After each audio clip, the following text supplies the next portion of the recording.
It was during our last deposition, and we were sitting, I'm on one side of the table with my attorneys, her team's on the other side, and our life is scattered across this table in documents. It was just documents. It wasn't memories. It wasn't the past. It's portfolio here, 401k, real estate, all of the stuff that we had literally came down to these documents. And I just had this vision of like it half, like just half is hers, half is mine. And I was like, what am I doing? I'm supposed to be the leader. And I was more organized leading up to this point in our marriage. I handled all the finances, did all of that stuff. So like I had more organization in what was laid out from my side. And I saw her side in just disarray. And I was like, I've completely let this person down. Hmm. I've failed them. As the person that's supposed to be the leader, I've completely let them down. And it was in that moment that I started to have a little bit of a heart shift, but it didn't turn into anything until a few weeks later. 1 week before our divorce was to be finalized. In fact, on April Fool's Huh. Day of all days, because that's what guys do, right? Like they pay close attention to those details.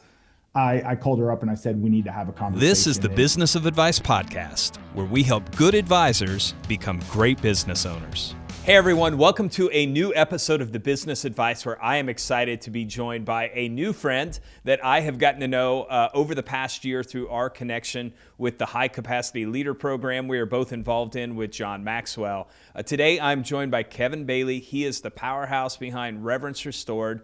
And I'm excited about this episode because we are going to tackle a topic that I know is super important, but also a challenge for so many entrepreneurs, and that is marriage. After walking through kind of a painful stretch in his own marriage and a 10-month separation, Kevin and his wife, Bree, rebuilt their marriage and turned that redemption story into a message of a mission of helping couples thrive at home and in business.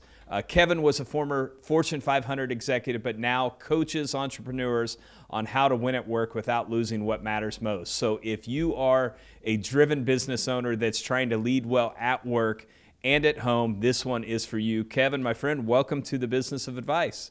thank you so much, Cody. I appreciate the opportunity to share this with your listeners, man. And I'm just as excited as you are to talk about this. Yeah, it's been fun. We've had some conversations Yeah. in person and connected through the High Capacity Leader, and just seen what you all are doing. I know have helped a lot of people, even in that group that we're in. So excited to talk about that. I know this is, I think so many of the people that listen to this are advisors, but small business owner entrepreneurs, and this is a big topic. So I want to just kind of jump into this. So maybe I'll start with you telling your story. I know you didn't start out to build a marriage coaching business, but that is where God has led you now. So tell just everyone about your journey from Fortune 500 executive to helping couples restore their marriages. Yeah, your mess becomes your message, right? The test Yep. becomes your testimony. So that's what brought us here. Yeah, let's see. I was in corporate America for 25 years, about 25 to 26 years. Started off at a very young age and really right out of high school, jumped in with a company that was very new to being traded. They had acquired a lot of construction equipment rental businesses throughout the Midwest. United Rentals is the name of it for those of you that know a little bit about that Sure. space, and started off at a very young age. My dad owned one of those companies that got acquired. So all the way through college, just working my way through college, working full time for that organization, and just saw rapid success. Started climbing that corporate ladder very quickly. Every couple years, I was getting a promotion to the next level, which was great, right? From the outside, everything Yep. looked fantastic. And it really was. We were newly married at this time. So I'll back up. My wife, Bree, and I have been married for 22 years now. So only by the grace of God, man, That's that good. he was Yeah. the only reason. But here we were ramping up our careers. My wife had a daughter from high school, so a 2-year-old was in the mix right away. So a little bit of complexity right out of the gate. And we're like, hey, let's just go make a bunch of money and everything will be fine. Let's get the white picket fence, the nice house, the cars, all that stuff, a good bank account. So that was my path, man. I was like, I'm gonna grind. I'm gonna figure this out. Always had a chip on my shoulder of like, I can outwork somebody. So it was strap up your work boots and just put in more work than anybody else. And that worked until it didn't. All of a Hmm. sudden, I get to this spot. We're in year 12. Our marriage was kind of on the rocks a little bit. I was traveling a lot for work, 150 nights a year for 10 years. I did that. And it felt good when it was good, but when it was bad, boy, was it bad, Cody. It was knockdown, drag out fights. We started using the word divorce. Maybe we'd be better without one another. Ultimately, 7 years of counseling on and off of like, do what everybody else does, right? Like, hey, our marriage is in this area of we don't know what to do. We're out of options. What should we try? Well, I know this therapist, try this. So we went. And 7 years off and on, ultimately for that counselor to tell us the best decision for us to make was to separate. So when I heard that, I was like, well, you're the pro, you're out of options, I'm out of options. I guess this is the end of the road for us. So I filed for divorce. I stepped out, filed for divorce, engaged in another relationship right away, and ultimately just led us down a 10-month, 12-month journey of complete chaos. I went the way of the world. My wife went the way of the word. She started praying for our marriage, brought godly women around her. And I'm like, I want nothing to do with this. Leave me out of this conversation. This is not what I do. I work, I make money, and that is it. I'm going to go do that. I'll double what I was making before. Therefore, I won't feel the impact of having to give away half or whatever the number was going to be. And it was ugly, Cody. I don't need to get into all the details of that, but it was what you would envision a nasty divorce process to look like, right? 10 months of separation. We spent nearly $100,000 on that process. Wow. Yeah. So here we were like trying to accumulate all of this wealth, doing the things that we thought we were supposed to be doing. And we're just giving it all back away to an apartment, a house, alimony, child support, all of the stuff that you go through in the divorce. I was very, very rude to her, completely disengaged with her wanting to put this marriage back together. And then one week, actually, I'll share this story because I think it's really impactful for your listeners. It was during our last deposition, and we were sitting, I'm on one side of the table with my attorneys, her team's on the other side, and our life is scattered across this table in documents. It was just documents. It wasn't memories.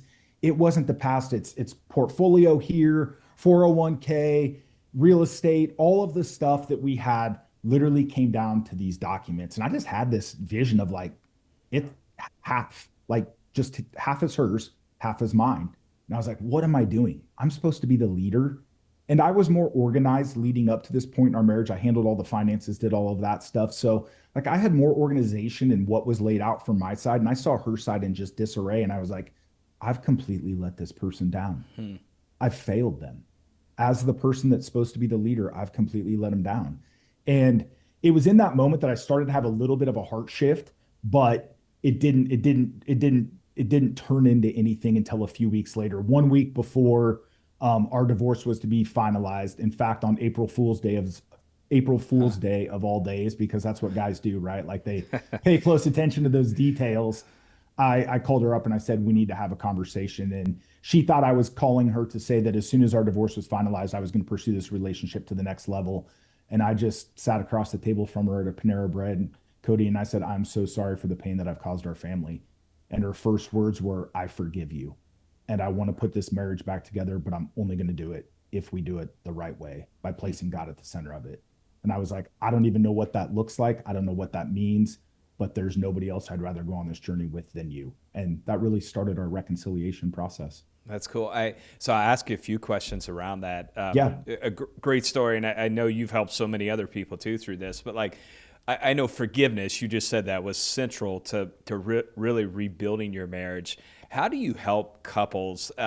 It's one thing I see, even, a lot of friends who've gone through divorce, it's something they just hold on to there and can't forgive. But how can you make that more of I know one of the things you talk about is making that more of a daily discipline than like a one-time decision. How do you help couples like build that into their marriage? Yeah. We say it this way. You can have a good marriage, you can have a better marriage, or you can have the best marriage.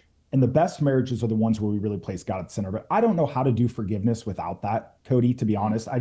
Without understanding what Jesus did on the cross for us, I don't know how you forgive. People talk about forgive and forget all the time. And I don't think you get to forget. Like, we don't forget those. I wish I would. I wish I could forget the entire past. And God has certainly erased some of those things. But forgiveness is really not for the other person. It's for you. Yeah. I don't want to hold on to that bitterness, right? They say bitterness is drinking poison and expecting the other person to die. So there was bitterness in my heart too. We were very clear at the beginning of this of like, by no means, please everybody hear this, by no means did my actions were my actions something that Bree caused. No way. It doesn't go that way. I took it to the extreme, right? But we really were, it was impressed upon us very early, and Bree knew this, and part of her reconciliation process that she went through is it takes two to tango. Our marriage wasn't great. There were things that she was doing that were causing me discomfort. I really struggle with insecurity. So I was afraid because I pressure to perform, right? Like I've got to perform at the highest level, whether it's athletics or whether it was in business, I want to perform at the highest level. So there were things that we didn't do well to take care of that piece, right? We say it this way, weaknesses become weapons.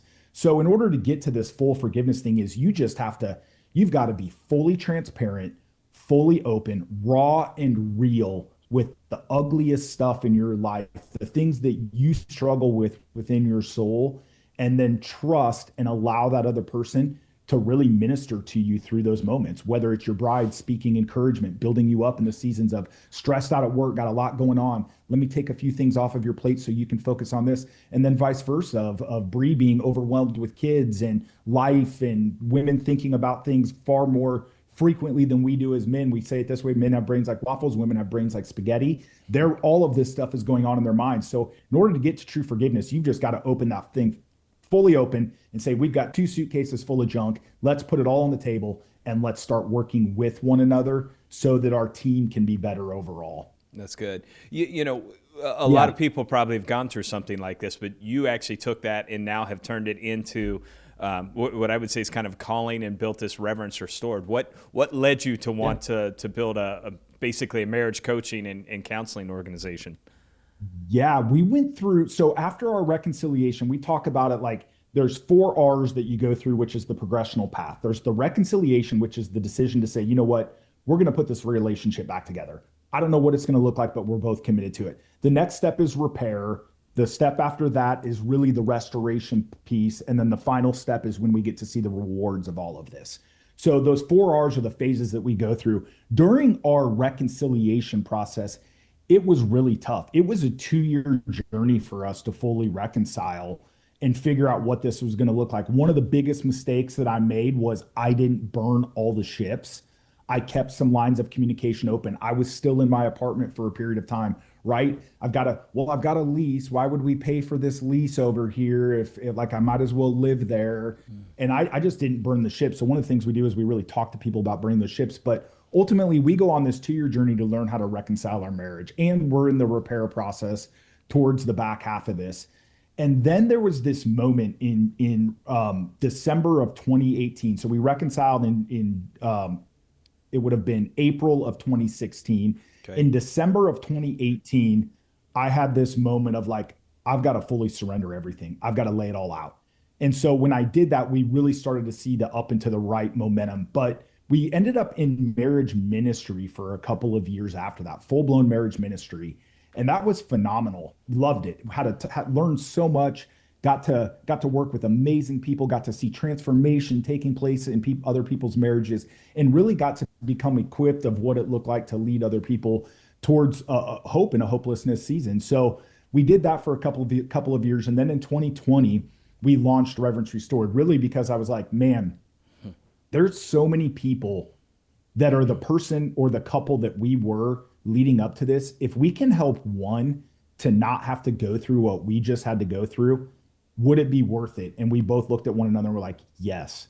So in the ministry space, you don't necessarily, like God calls us to go out, but it's like, okay, how do I just go out and find these people? We were like, you know what, let's turn this into a coaching business and start making something that we can scale to where we can help far more people that are in the spot where we were before we made the worst decision, one of the worst decisions of our life up to this point. That's good. I know it's been blessed in a lot of ways and helped a lot of people. So let's talk a little bit about just this idea of drive. And a lot of entrepreneurs listen to this probably, when you were talking about, I think I heard you say a few things, an insecurity that often drives you. I think people, Most of the great entrepreneurs I know are driven a bit by that insecurity, right? It's what pushes them to drive in that. You obviously were climbing the ladder at United Rentals, Fortune 500 company, while at the same time your marriage was falling apart. Were there any warning signs now that you're able to look back on it?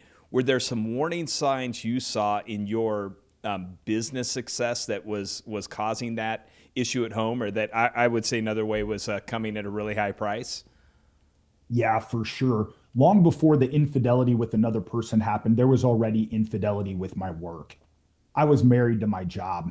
Everything I did was based on client meetings. Where did I have to be? We wore this badge of honor, which was how many nights did you travel? Yeah. How many customer events did you go to? Were you present at every meeting and did you show up? You know, that's great, but those were all warning flags coming up. When I'm taking phone calls 24/7, I was covering every time zone at this point. So it was like it starts really early in the morning, ends at the end of it, like 7, 8 o'clock, 9 o'clock at night. You finally get a chance to catch up with people that were also traveling, didn't know what time zones they were in. So you're on the phone until 9, 10 o'clock at night. I'm stepping away from these family moments to just catch up on some business stuff. So lots and lots of red flags. I mean, really priorities were just out of whack. I didn't know how to separate the moments of like be where your feet are is what so many people say, right? Being Yeah. present, be where your feet are. My feet might have been one spot, but my head was always focused on how can I continue to excel my career and move forward. And when I didn't miss a lot of major events, but it's not the major ones that really matter, man. It's those micro moments that mattered. I wasn't taking kids to school. I'd show up for like parent teacher conferences or recitals, stuff like that. But those moments of just laughter in the morning, seeing the kids get ready for school, being able to be present in their day to day, being available for questions, all of those that I missed along the way were just thousands and thousands of red flags going up saying, man, you're headed towards a path that's not going to be pretty. Do you want to turn now or not? And unfortunately, I didn't leading up to that moment. I think maybe a second question there. You're probably speaking a language that many of the people listening to this understand, right? And I think a lot of the business owners I know are, yeah, I mean, people underestimate how hard it is to be a small business owner, right? And there's a lot of hours that go into that. I think oftentimes, and what I heard you say a little bit is like you would have said like, oh, I'm ambitious and I'm just trying to go out and be successful and provide for our family. But did you start to see that ambition turn into resentment or even a distance at home? And are there things that people could maybe look for to spot that if it's like, hey, your ambition is causing some problems here that you need to be aware of? Yeah, for sure. I mean, I honestly, there's so many with this, Cody. The first one that we hear most often is, especially when one spouse travels, doesn't matter male or female. Yep. When the house operates better when you're gone, that's an issue. Yeah. It shouldn't be operating better without you. Now, in leadership, sometimes that's what we're looking for, right? We want to delegate enough to be like, hey, the business can run without me. But in your family, there's a reason the two of you are together. We have to be working together as a team. When one spouse is taking on all of the roles, whether it be handling the kids and taking care of the home and all of those things, and you're just like, handle it. Here's a check, take care of it, hire somebody, don't care, leave me out of it. I'm off making money. Those are all signs to say, man, I'm doing something wrong. Because you're like, my wife was so supportive of my business. In fact, oftentimes what happens is the wife or the other spouse, whoever's kind of home more, whoever's more of the breadwinner, that other spouse gets placed on the pedestal. They're the thing, right? So it's like, how do we make this person's life easier? Great. We want our lives to be easier, but what's the sacrifice that's taking place in order for them to make my life easier? And is it just better for me to not be at home? One of the biggest things that we talk about today and we noticed right away is when I was home, my wife wouldn't go to bed at the same time I would. She's more of a night owl. She would stay up late, be up doing her things, getting the house ready, all of those things. But then when I was on the road, she would always go to bed early. And I was like, wait a minute, something's off here. Like, what's happening? Why is it so backwards from the way that we're supposed to be going to bed at the same time and spending time together, using that time for us to build connection, build intimacy with one another? And really, it just came down to that I was creating so much extra stress with my passion for work in the home that she was like, man, I don't want to be in there right now. Hmm. Like he's wound up. He's going to try to talk about things that I don't want to talk about. And that's not what I'm looking for. Interesting. Yeah. Yeah, I see that too. Like, so as you've gone through this and as you coach other people, what are some, I'm going to call them like almost non-negotiables or some boundaries that you've set, maybe really specifically to protect family time, right? So it's like separating that work from home life. Yeah.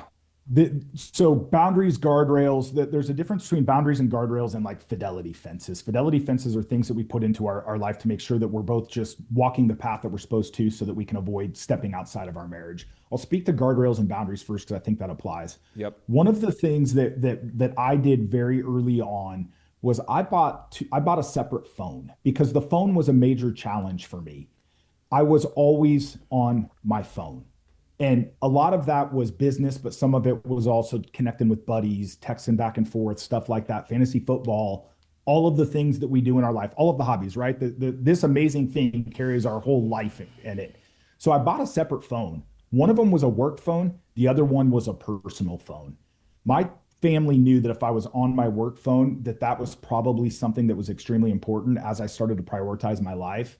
And if I was on my personal phone, they could interrupt me no matter what. Mm. Step in. Hey, Dad, got a question for you because I probably wasn't doing business in that moment. So go ahead. I'm gonna just interrupt it. That was one that we did very early on. As far as other guardrails and boundaries, is really protecting morning time and evening time. I had to look at my schedule and take inventory of what was going on in my life that was causing distractions or demands. Demands are work things, but what are the distractions that are going on? How am I evaluating my schedule each and every day, each and every week, each and every month to say that morning time is something that we're going to protect in our home? Our kids are at the age now where they're getting ready, they get ready on their own, but we've got 30 to 45 minutes with them every single morning to just connect. Start encouraging them, start building up their day. They're tired, they're groggy. We made that something central in our home very early, as well as reading Proverbs together as a family. And then nighttime as well is like, okay, when I get home from work, I'm just going to shut it down for a few hours. If I've got to get back into my email at 8:30, 9 o'clock to just catch up on a couple of things, great. But while the kids were present, I was like, I'm going to do everything I can to put business, to put work off to the side. And then most importantly, invite my wife in for accountability because I'm gonna fall short. If she sees me, hey, just gentle reminder, hey Kev, the kids are doing this right now. Can you be present here? Yep, yep. And it's not, give me 1 second, let me send this email. It's just like, hey, thanks for that reminder. I want to be present with where I'm at right now. That was one thing that we did. We scheduled a family dinner night, which was something that we did for a long time of like every week when Tuesday night was our night. Tuesday evenings, we were going to have a family dinner, sit down, no phones, no distractions, just really start to take inventory, I think is the best way of what are the things in your life and where can you create space to be more present with your family. That's good. Okay, this is a question. I'm sure you've coached some couples that deal with this. I know you and Bree didn't necessarily have this, but so many of our advisors, it's a family business, meaning their spouse works with them in the business, and I would say a high percentage, 50+% of them. One of the things I'm always amazed with, I talk to them about that, so I may be asking you this, but like, how are some practical ways to balance like the work relationship and not have that bleed over into every other aspect and then have, kind of this marriage relationship and not have those crossover? Any wisdom you would have for those couples who do work together? Because it's really easy from talking to a lot of them from you leave work and it just follows you home and that becomes what your whole evening's about also. Absolutely. I mean, we struggle with that right now, just for full transparency. Oh Bree's yeah, part of yeah, this great. Yeah, business as yeah, well. Yeah, sure, yeah. yeah. She coaches women, I coach men, and then we coach couples together. So we're in that season all the time right now. I will say this because I think it matters for everything we do. As husbands, as people, I believe the closer that we are to Jesus, the more that our environments become the same. So I don't want to be somebody different in business that I am at home. Now, how do I separate those two things of what conversations we're going to have? For us, it's all about scheduling. It's all about scheduling. We are packed full, and I'm sure so many of the listeners are too. Kids' sports schedules, school schedules, different ages, running kids all over. I mean, sports have gotten crazy to where divide and conquer, right? Like, hey, Yep. I'm in this city, I'm in this city. We've got dance here, we've got hockey, we've got soccer, we've got this going all over the place. And we firmly believe in where we coach in this is you've got to schedule what matters most. So what Bree and I do, we've got scheduled meetings for our business that are specific where we're going to talk about the pieces of our business. We follow traction, right? So we call it our L10 business or our L10 meeting. We Yep. sit down for our L10 together and we go through that on Friday afternoons or Friday evenings before we go out for the rest of our week, and then we schedule everything else out for that balance of that week. And we just don't talk about it. Well, that's not fair. We'll ask one another questions in the car about like, hey, how would you work through this? But we don't get into the coaching of one another. How can our business be better when we're with our kids or when we're doing stuff like family events? But if it's just her and I don't think there's anything personally wrong with the bleed over. It's like, this is what we do. Yeah. If it's going to be something that is going to be more of a, hey, we need to have actionable takeaways with this, do that around a business table, man. Sit down and figure out what it's going to look like for you guys to both walk away with this. Otherwise, you're putting pressure onto one another of like, hey, I told you to do this when we were driving in the car headed to Sally's soccer game. I wasn't prepared for that. Yeah. So I think scheduling those meetings is really important, and just very clear expectations of going into it. Date night is one that gets us in trouble all the time. We'll start talking about business on date night and we're both like, no, let's not do this right now. Like, hey, let's stay focused, move the phones off to the side, and stay engaged to be intimately connecting with one another emotionally, as well as spiritually in those moments. This isn't a question I sent you, so I'm throwing you a little curveball, but That's all right. but I think it's an interesting one, right? And you and I have talked about this a little, having kids at that age too, where it feels like so much of your life revolves around their activities. And as you know, I'm about to enter a season here in 6-7 months, where my wife and I are empty nesters. How do you have good conversations at date night that aren't revolving around work or kids? Like, are there some things that you guys have done to spur additional conversation outside of that? Yeah, you did just do the 6-7. So just for all the people, I got to go 6-7, just so everybody knows. Yeah, gosh, when it comes to parenting, we were given this advice very early on in our journey, because I want to remind everybody, we've got a 27-year-old daughter, we've got an 18-year-old daughter, and we've got a 14-year-old son. So in our worst season, they were 18, 8, and 4. And worst day we ever had was telling our kids that we were going to get divorced. Best day we ever had was telling them that we were going to get back together. We were going to put our marriage back together, but we were going to do it with placing Jesus at the center of it. Give us some grace. We're going to figure out what this looks like. Age appropriate, we started to have more conversations with each of them. So we've raised our kids substantially different between the three of them, really between the 2 and the 3, or 2 and the oldest. 18 years old, went off to college right as we were putting our marriage back together. A lot of challenges with that, right? But we were told this: tons of love, tons of discipline, and consistency throughout was what we were told. And do both of those things extremely well and make sure you're consistent. So it meant us getting aligned on what that looked like as parents. How are we going to handle discipline? How are we going to handle reward? How are we going to handle consequences for decisions that they made? What was it going to look like for us to have tough conversations as a family, whether it's about school, whether it's about boyfriends, girlfriends, all of the things that kids, sports, all of the things that go on with kids. I mean, right after we kind of made this transition to start putting our marriage back together, we really felt like the dance studio that our daughter was a part of wasn't the one that was going to bring her the best results, not just in the dance world, but also emotionally and spiritually. We had to have a really tough conversation with her about what it looked like for us to be praying through moving her to a different dance studio. And then we got to share that with her of like what it looked like for us to ask God for help through that. But we were aligned all the way through, alignment on the assignment all the way through. That's never playing one parent versus the other. And we really had to learn how to protect our time so that we could be the best parents for our kids.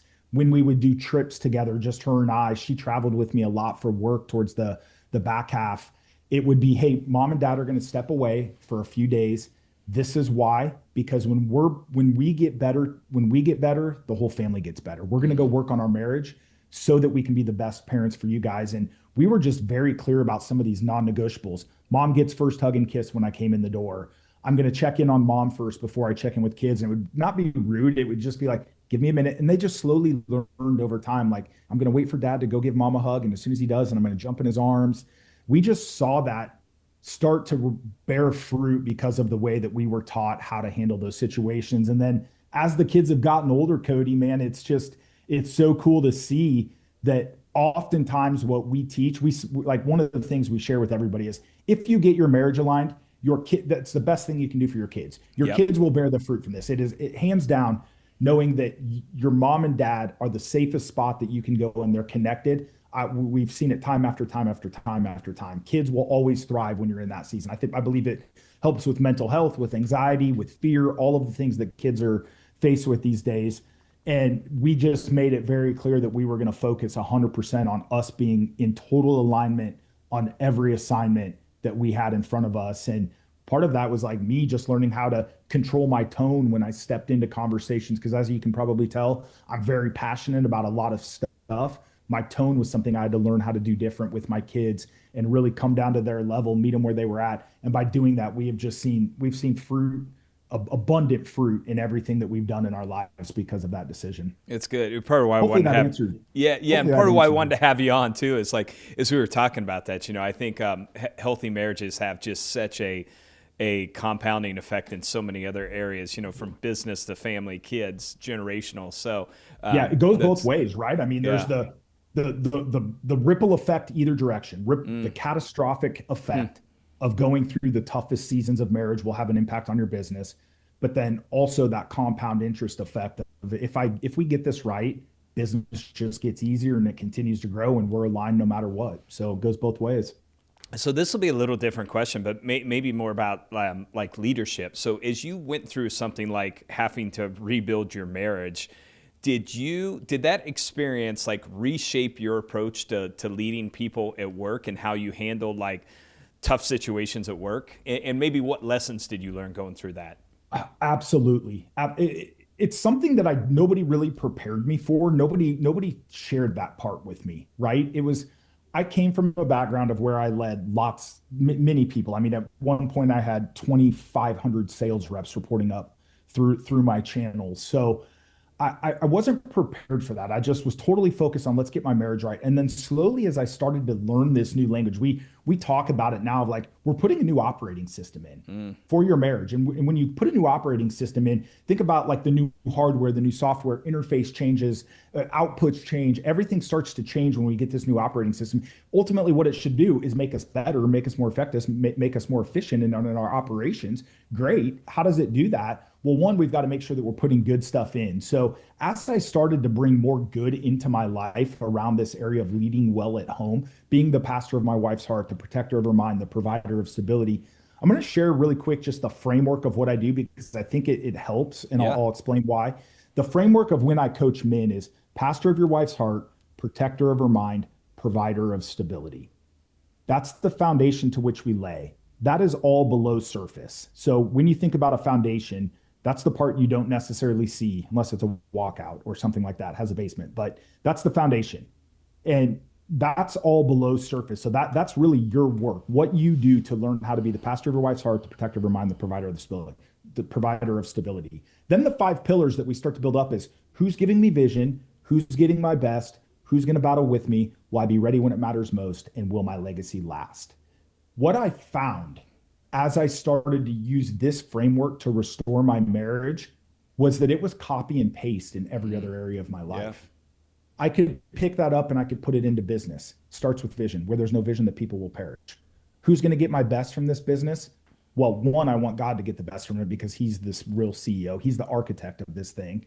So, okay, he's going to get glory from it. And then what's going to happen because of my family, because of the decisions that I'm making to the way that I lead these people. And when you start thinking about each of those people as really part of your family as you're building a business, I hear it all the time. We're a family-owned business. We're a family-owned business.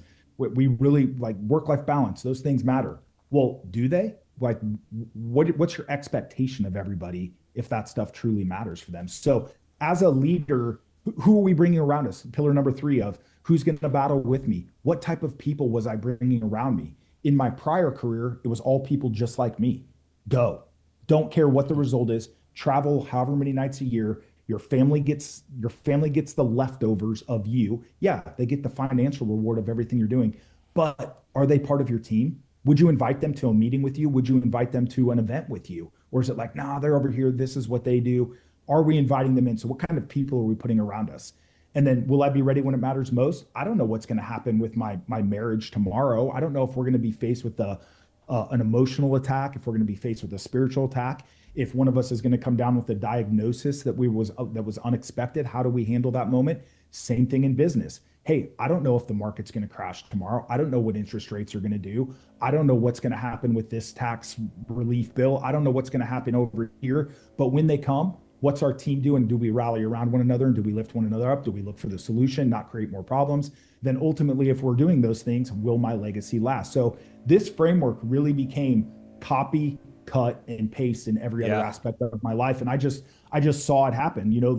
The simplest language that we use, which is really what one of the things we share on day 1 is the L4 strategy: listen to learn and lead with love. Listen to learn, lead with love. So if I do that at my home and it works really well, why wouldn't I just do the same thing in my business? If I'm truly listening to learn what this other person is saying, the relationships get better. They become deeper. They become relevant in every part of my life. I want to know what every person's going through, not all of the details, but if they're struggling in an area of their life, I want to know how I can support them through that. And then if I'm responding with love, which really the way we share that is if it's not one of the fruits of the spirit, it's not love. So love, joy, peace, patience, kindness, goodness, gentleness, faithfulness, and self-control, the hardest one. Self-control is where that starts. If that's not my response in every situation, the other piece of that right before that in Ephesians really starts to share what it looks like on the other side of that. So it's like, okay, hey, I want to make sure I'm right here. And if I'm doing that and I'm responding with love, I can take that and I can put it in every aspect of my life. The other one that threw everybody for a loop, which was so fun, is forgiveness. We don't just say, I'm sorry. I'm sorry as I'm sorry I got caught. I'm sorry that you found out. I'm sorry that we're in this situation. It's, I'm sorry, can you please forgive me? So when I started sending an email to somebody being like, hey, I'm so sorry I dropped that ball. Can you please forgive me?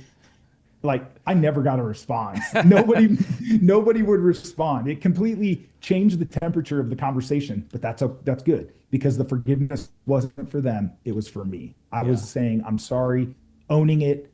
I made a mistake. Can you please forgive me? Who's going to say, no, I can't. In fact, you're fired. Okay, great, Sarah. Then I wasn't supposed to be there anyway. So just 2 very simple things that I used in my marriage, took them into the business world, and saw my leadership level increase dramatically. Yeah, there was a lot in there. Even because you didn't kind of revisit it, but even thinking from a leadership standpoint, that pastoring the people who you lead, pastoring their heart, protecting their mind, providing stability. I mean, those are 3 things as a leader that are critical. So that's really good. One of the things I've heard you talk a lot about is humility versus pride. Very specifically when we talk about, leadership, that could be leading at home, but let's talk maybe in the sense of leading at work. What are some of the, I guess I would say, early warning signs that you've seen where it's like, hey, I see pride creeping in here, and then how do you course correct that? Yeah. It's going to usually show up in language first, the way that we talk. I think that when we speak, right, I think John Maxwell is actually the one that says this of communication is intended to move somebody to action. So what is that action that we're doing, and how are we communicating what we're expecting somebody to do from when we communicate? If there's a lot of eyes, like we pick up on that right away. Another one,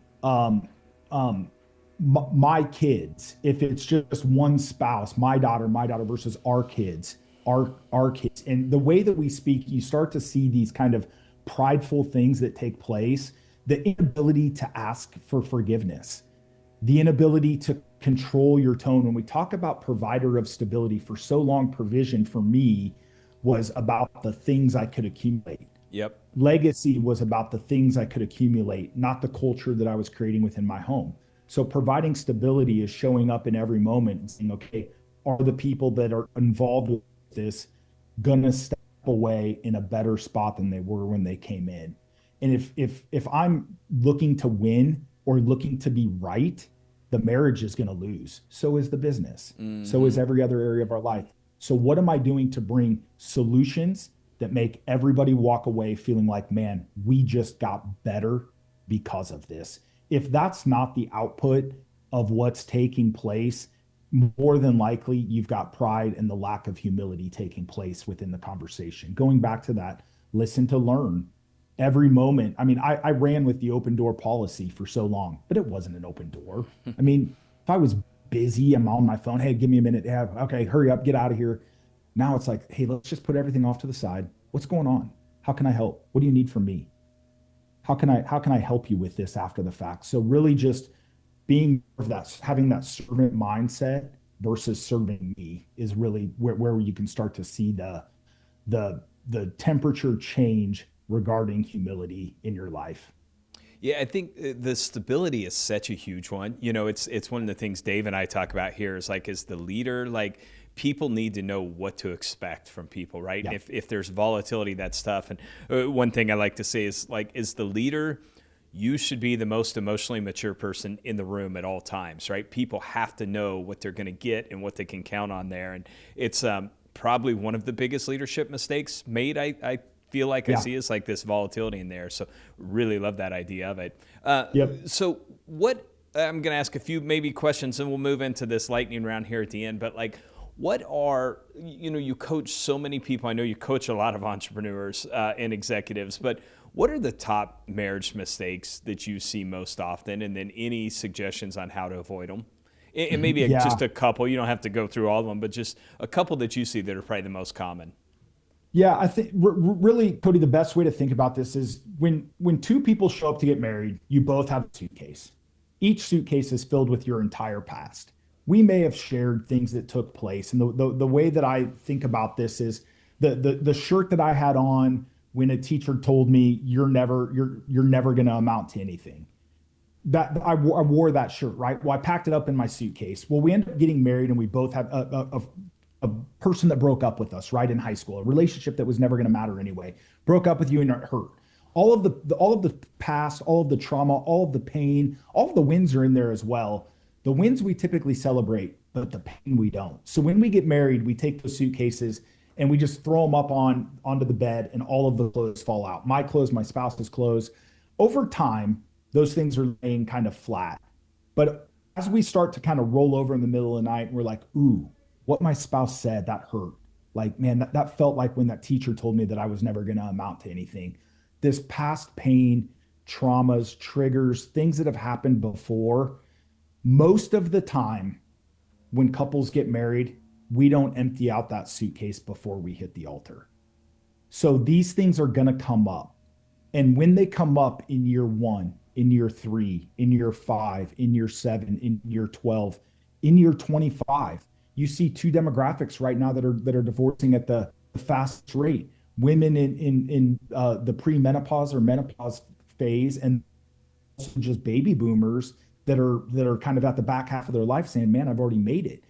Think about how long that marriage went on of just all of this stuff that could have been discussed. So ultimately, we don't know how to communicate the areas that we struggle in our own personal life with our spouse, and then our spouse doesn't know how to respond to build us up. I think if I could pinpoint just that Mm-hmm. one thing of like, we've got to empty out the suitcase at some point, and you can do that at any point in your marriage. Say, I'm going to empty out the suitcase. I struggle with insecurity. I struggle with arrogance at times. I struggle with these things in my life. I'm inviting you in to help me be accountable and to help build me up. And again, these weaknesses cannot turn into weapons that the other spouse uses against us. In fact, it's got to be something that helps us win as a couple because we both have them. So really, I believe that to be the biggest challenge. Infidelity, that was years down the road for me. Why? From a struggle of, hey, guess what? The only way that I could feel in my weakest moments that I was measuring up was when I could go talk to another woman and get the interest back from her right Mm, away. I couldn't yeah. share that with my wife leading up to this spot. So what happens when we don't address the small compromises in our life along the way? We're going to make a catastrophic one at some point. It's just a matter of when and what that looks like. So I would just say overall, if we could put it this overarching thing above it, it would be communication in the most intimate things in your life absolutely matters. One, you have to learn how to articulate it. Two, you have to learn how to hear it. And then three, you've got to learn how to work through it together. So this may be the same way you would answer this question, but I'm going to ask, dumping all your emotional baggage on your spouse this week might be a big step for a lot of people. If people were listening to this and you could tell them like, hey, here's one step you could take this week to take a positive step towards strengthening your marriage, what would you tell them to do? Yeah, very simple. Just like in business, we have daily meetings, we have weekly meetings, we have monthly meetings, we have quarterly meetings, we have annual meetings. I think scheduling a daily moment with our spouse is one of the most important things that we can do. And I'll give your listeners, and I'll send this to you to put in the notes as well, Sure. but we just call it daily soul care. Very simple. There's 5 questions. Number one, sit down together, and our ask with this whenever we give somebody this advice is, this is one-way feedback, and I know every one of your listeners will understand what one-way feedback looks like. Think about it as sitting in a moment with your superior, and they're saying to you, "Hey, these are the areas you need to improve." Cool. Yep. I'm going to receive it. I'm going to go to work with it. I'm going to put action to it. Number one, where did our marriage win today? Number two, husband asks wife, "Where could I have shown you more love today?" Wife asks husband, "Where could I have shown you more respect today?" Number 3 or 4, depending on how we look at that. Number 4 is, where do you need my help? And then number 5, how can I serve you in this season? If we can take 10 minutes today to just go through that daily soul care, and somebody is recording that data every day, we are starting to build metrics around our business, right? What we measure is what we manage. If we take that into our weekly meeting and say, there were 4 days that I had to give you the same response of how you could have shown me more love today, and you didn't do anything about it. Am I just choosing to ignore this fact that my wife needs to feel love? Or am I oblivious to it? Like, why didn't I do that very simple thing? Hey, send me a text message at 3 o'clock or sometime in the afternoon, just to let me know that you're thinking about me. I know you're busy all day. Oh, wow. How hard would it be for me to do that? So we take this recorded data, move it to our weekly. Once we move from our weekly, now we've got data from our weekly meetings to go to our monthly. We've got them for our quarterly. And then when we get to the end of the year and we're saying, hey, let's review the previous year and let's do some vision casting for what next year is going to look like. We now have some metrics in place that we can start to build a true marriage plan, a strategic plan that's going to make us better over the long haul, year after year, because we've built data points throughout the balance of the last year. Well, what I like about that too is so many, you mentioned Traction, level 10 meetings. So many of our advisors are using some system like that, like applying those same principles that you use in your business to what's even more important. Makes a ton of sense. Okay, let me ask you some lightning round questions here at the end. We ask these at the end of all these. And this first one will be interesting because you started your new business right around COVID, right around that time. And I used to ask this question like, hey, coming out of COVID, but now I just ask it a little more generally. Like, as you look back, let's say over the past 5 years, is there a lesson that you feel like you learned that you're going to carry forward for the rest of your life? Maybe something new or something that was just reinforced? Do not be afraid to fail. We launched a digital coaching business during COVID, and I knew nothing about a digital business at all. Didn't know how to speak on camera, didn't know any of those things, and just said, Lord, you've given us a calling. So fast answer is do not be afraid to fail. Every one of those moments is an opportunity to learn. Lean into something that makes you feel uncomfortable, especially if God's asking you to, and just go. It's good. I like it. Okay, second question. What is one thing that you have done that has helped you move from being, I'm just going to say, a good leader to a great one? Yeah, just because we've talked about it over and over, and I think it really matters, is I got my marriage right. Is it perfect? No, we're always in process. But the more intentional that I am at home with my bride and with my kids, and as a husband and a father, I have seen my leadership only get better each and every day. It completely has changed the way that I care for people, and by doing so, the outputs of that have just been far more than I ever could have imagined or expected. That's good. Okay. Third question, is there something you're doing this year, or let's say since we're kind of coming up on the end of the year, maybe something you're going to do next year to drive your own personal growth that you're excited about? Yeah, one of my top five strengths is really being a learner. So I love to learn, and I think personal growth is so important in everything that we do. Even backing up a little bit, as you start to put marriages back together, you go on two paths. There's the individual, and then there's the collective. But the individual piece is just as important. And for me, it's really about investing in the right people, bringing coaches around me in the areas where I'm weak, hiring people for this business that we're associated with in the areas where I'm weak, right? I want to make sure that I'm constantly surrounding myself with people that are better than me and that are further along than me in every area of my life. We talk about having the Timothy in your life, or excuse me, the Paul in your life, the Barnabas in your life, and the Timothy in your life, somebody you're learning from, somebody you're learning with, and somebody that you're coaching up. That's in my marriage, that's in business, that's in digital, that's in every part of my life. I want to make sure that I've got those three people in my personal workout program. I want to have somebody that's teaching me, somebody I'm walking with, and somebody I'm coaching up. I use that principle in every aspect of my life. And when I do so, I really believe that it helps me in my areas of personal growth. That's good. Okay, fourth question. What is the one book that you have recommended most to other I'm going to say leaders. This may be even maybe more specifically to people that you would recommend the book to. Yeah. Man, I read a lot, Cody. You can tell by the books that I've got behind me. Every time I get a book, I'm constantly opening that thing up. It changes every season. So I'll give you the one right now, and then I'll give you the one that I always recommend. The one I'm reading right now, The Ruthless Elimination of Hurry. Completely changing my life. Yeah. I love it. I'm excited for it. I think there's a time and a season for that in everybody's life. The other one is called Becoming a King by Morgan Snyder. Really talks about the different levels that we go through as a man, from really being the cowboy, the warrior, the lover, the sage, just the different areas of life that we go through. Forwarded by John Eldridge, and one of my favorite books. That's cool. Yeah, we haven't had that one, so great one there. Yep. Okay, final question. What's the best piece of advice you've ever received? Do you know what? The quote that I live by now is really one of John Maxwell's. You've got to learn to say no to the good so you can say yes to the best. I've struggled with that many times throughout my career, throughout my life. The answer was always yes. Where do you need me? I'll show up.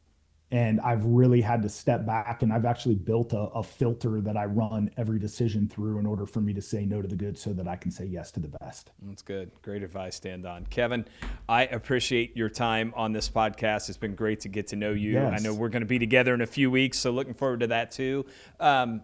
For those who want to learn more about your work or connect with you, maybe what's the best way to reach you, follow along, or maybe even talk about what you all are doing from coaching? So if someone listens to this and they know their marriage needs some work and want to talk to you about that too. Yeah. So Bree and I own this business together. We're both coaches of it, co-founders. Best way to reach us is through reverencerestored.com is really where you can get in touch with us the quickest. Also on all social media platforms under just at Kevin and Bree, whether that's Instagram, YouTube, whatever it may be. But what we do is we coach couples and we coach individuals. I coach men, Bree coaches women, and then collectively we work with couples together. One of the things that's super interesting that most people don't think about is 80% of the couples that we work with come to us by starting in the individual program, whether the wife is working with Bree or the male is working with me, the husband's working with me. And the other spouse starts to see the change in their life and says, okay, I'm willing to lean in and learn more. So we coach couples and they're with us for a 12-month journey. We always share this with people. You didn't get here overnight. You're not going to fix it overnight. We live in this microwave society where we just want instant results, and that's great. But guess what?